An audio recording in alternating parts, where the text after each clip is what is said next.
Cubs might have gotten a little boost in their search for their next ace pitcher.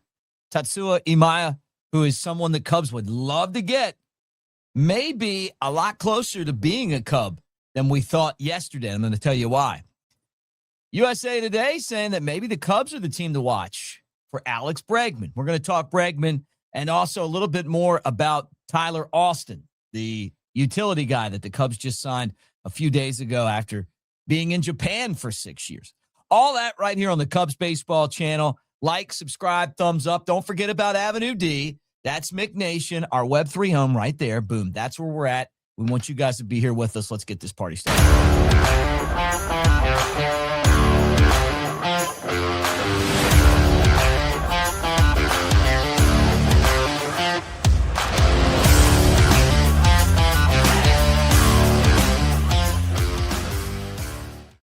Peace, everybody. Back home again. Welcome to the studio. Welcome to the show.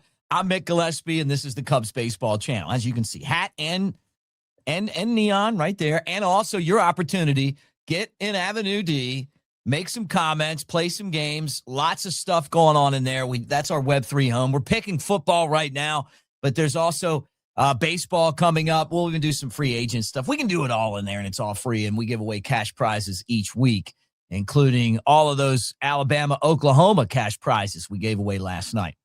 Let's get into what's going on right now, because I really feel like Tatsuya Imai is a guy that the Cubs are seriously considering right here. But I know that he's going to come with a huge price tag. But after what we saw Yamamoto do for the Dodgers in the World Series, the way that the Japanese pitchers have come over and had success, this one would be maybe the ace that changes this entire Cubs rotation if he's as good as we think that he can potentially be. And the other thing is that early January, he's got to have a team picked out or he's going back to Japan, because that's what happens when you get posted. You have a certain number of days, get it done or don't. Love that too. So I wonder how much of the free agent market is kind of held up right now, figuring out what Imai is going to do. Now, they've all, and I'm talking about the experts, have said that it's coming down to three teams: the Cubs, the Phillies, and the Yankees. Now, this may not be even close to remotely the way that it is, right? But that's what we're kind of hearing right now. Well, Aaron Boone said that the Yankees haven't met yet with Imai, and he doesn't know if they're going to. Well, if you're going to pay a guy around $200 million, don't you think that you would meet with Imai? And now he's 27 years old. He's been in the Japanese big leagues since he was 19 years old. He's had back-to-back seasons with an earned run average of under 2.35, which is really amazing, right? Last year, he had a 1.92 ERA. Think about that. 183 strikeouts, more than a strikeout per inning, only allowed 7 home runs, which I know a lot of you guys are going to love. And then when you start thinking about this Cubs rotation, Cade Horton, Justin Steele, and then Imai, hey, look, you start to feel like the Cubs could do something. And I wonder if they get Imai, if they make a deal to get rid of one of their other starters, Matthew Boyd or Jameson Tyone, I don't know. But I really feel like that this is something that the Cubs want to do. They've said constantly that they want to add pitching to this staff. That's where they want to spend their money, right?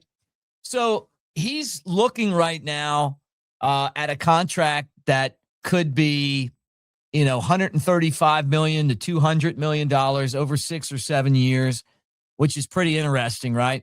Different services kind of have it in different places, but it didn't hurt him at all that Yamamoto was the World Series MVP, and he was one of the most dominant pitchers in the World Series since Madison Bumgarner in 2014. I mean, they couldn't get him. They could not hit him. These days in baseball, they act like your arm's going to fall off after 100 pitches or 6 innings. This guy was a workhorse, and the Dodgers aren't World Series champs without him, right? So what do you like about Imai? Well, he's not turning 28 until May of 26. He's got a fastball that sits 95 to 99. He's got that plus slider, the gyro pitch that he throws. And we know that the Japanese players have come to America and they have performed in Major League Baseball. So if the Yankees are out of this mix, even though Imai was like, hey, I don't have to be on a team that has established Japanese players or something to that effect, that if it's close and he's getting a call from Shota or Seiya, it's going to help. Just know it.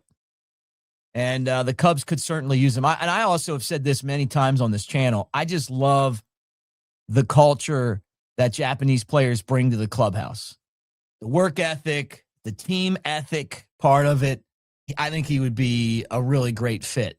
And you wonder, how's that going to translate? Sasaki came over last year. He's also a Dodger. They ended up putting him in the bullpen, high leverage bullpen pitcher, but I think they envisioned him being a starter. But he was so young, it wasn't that big of an investment. It was his decision to make, right? Because remember when he came over, because, whatever the rules are in Major League Baseball, he couldn't get paid like what we're looking at right now for Imai. He wasn't going to get paid that big money. All right, second topic today is, are the Cubs the team to beat? USA Today predicts for Alex Bregman.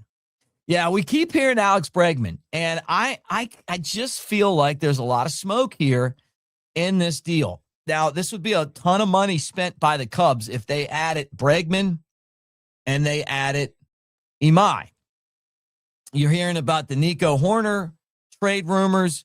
I think if they get Bregman, that the Cubs would have to entertain trade offers for Nico just to kind of balance things out with the way that these contracts are going to look down the road. I would hate to trade Nico, but Bregman is just an established star, and he's been a world champion twice, right? So how's this going to work out? Well, what some people are saying is that that there's a chance that maybe the Red Sox, who I think a lot of people feel like are still the favorite to re-sign Bregman, maybe aren't the favorite that we think. And the USA Today, reading that, they're talking about in a December 19th story, hey, there's rumblings that the Red Sox might really not be as interested in Bregman as everybody thought. Maybe they're not the favorites that everybody thought. Maybe they want to do something else, and that puts the Cubs in position to make a deal for Alex Bregman. We keep talking about that. The Cubs tried to get him last year. The fact that they're losing Kyle Tucker tells me that they really want to have that piece or something close to it on the team. And the experience of winning, you can't understate it, right? So last year it was Tucker, but Bregman, his former teammate and World Series partner in Houston, is known for elite bat-to-ball skill, which is something that Tucker's pretty good at too. Advanced plate discipline, Tucker does that. Amazing approach, quick bat, compact swing, his ability to hit for power, which, everyone loves that now in the game. And, and then hand-eye coordination. Plus, he's excellent defensively at third base. But I think the other part of it, and I always appreciated this about Kyle Tucker, is that he has a really good baseball IQ, leadership qualities. Cubs needed that. Tucker brought that to the table. I felt like we were looking at this team and we're like, why aren't they succeeding the way that we think they should? Oh, boom. Move happens. And all of a sudden, Tucker and the Cubs and I'd say the rest of the team too. And part of it, just the success that Tucker had made the rest of the lineup good. Could Bregman be one of those guys? I didn't expect the Red Sox to contend last year. And all of a sudden, Bregman comes back from an injury. He's excellent. And they start winning, right? So for those of you that are like, okay, why is Bregman someone that the Cubs want? Again, plate discipline. He's got a really fantastic swing with power. And, his amazing bat-to-ball skills, plus you add the defense and the leadership makeup and young players that he could mentor, and this is a good fit for the Cubs.